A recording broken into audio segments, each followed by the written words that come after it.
Numbers 21.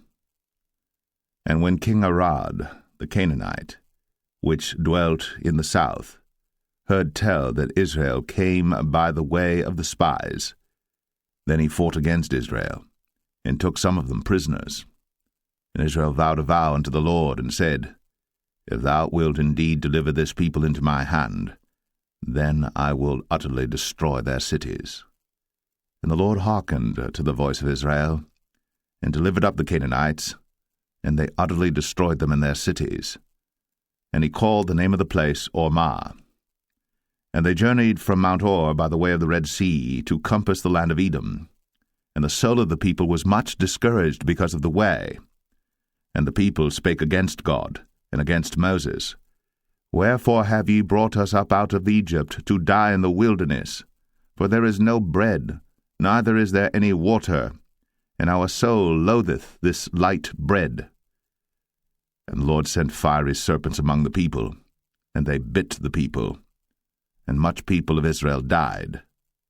Therefore the people came to Moses and said, We have sinned, for we have spoken against the Lord, and against thee. Pray unto the Lord that he take away the serpents from us. And Moses prayed for the people. And the Lord said unto Moses, Make thee a fiery serpent, and set it upon a pole. And it shall come to pass, that every one that is bitten, when he looketh upon it, shall live. And Moses made a serpent of brass, and put it upon a pole. And it came to pass, that if a serpent had bitten any man, when he beheld the serpent of brass, he lived. And the children of Israel set forward, and pitched in Oboth. And they journeyed from Oboth, and pitched at Abarim, in the wilderness which is before Moab, toward the sunrising. From thence they removed, and pitched in the valley of Zered. From thence they removed, and pitched on the other side of Arnon, which is in the wilderness that cometh out of the coasts of the Amorites. For Arnon is the border of Moab, between Moab and the Amorites. Wherefore it is said in the book of the wars of the Lord, what he did in the Red Sea, and in the brooks of Arnon, and at the stream of the brooks that goeth down to the dwelling of Ar, and lieth upon the border of Moab. And from thence they went to Beer, that is the well whereof the Lord spake unto Moses, Gather the people together, and I will give them water. Then Israel sang this song, Spring up, O well, sing ye unto it. The princes digged the well, the nobles of the people digged it, by the direction of the lawgiver, with their staves. And from the wilderness they went to Mattanah, and from Mattanah to Nahaliel, and from Nahaliel to Bamoth, and from Bamoth in the valley, that is in the country of Moab, to the top of Pisgah, which looketh toward Jeshimon. And Israel sent messengers unto Sihon, king of the Amorites, saying, Let me pass through thy land.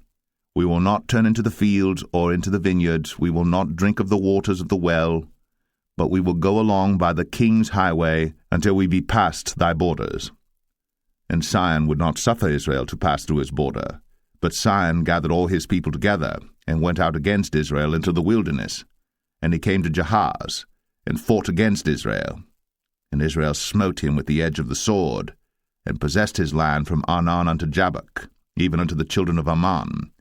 For the border of the children of Ammon was strong. And Israel took all these cities, and Israel dwelt in all the cities of the Amorites, in Heshbon, in all the villages thereof. For Heshbon was the city of Sihon the king of the Amorites, who had fought against the former king of Moab, and taken all his land out of his hand, even unto Arnon. Wherefore they that speak in Proverbs say, Come into Heshbon, let the city of Sihon be built and prepared. For there is a fire gone out of Heshbon, a flame from the city of Sihon. It hath consumed Ar of Moab, and the lords of the high places of Arnon. Woe to thee, Moab! Thou art undone, O people of Chemosh! He hath given his sons that escaped, and his daughters, into captivity under Sihon, king of the Amorites. We have shot at them. Heshbon is perished, even unto Dibon. And we have laid them waste, even unto Nephah, which reacheth unto Medeba. Thus Israel dwelt in the land of the Amorites. And Moses sent to spy out Jazer. And they took the villages thereof, and drove out the Amorites that were there. And they turned, and went up by the way of Bashan, and Og the king of Bashan went out against them, he and all his people, to the battle at Edrei. And the Lord said unto Moses, Fear him not, for I have delivered him into thy hand, and all his people and his land. And thou shalt do to him as thou didst unto Sihon king of the Amorites, which dwelt at Heshbon. So they smote him, and his sons, and all his people, until there was none left him alive, and they possessed his land.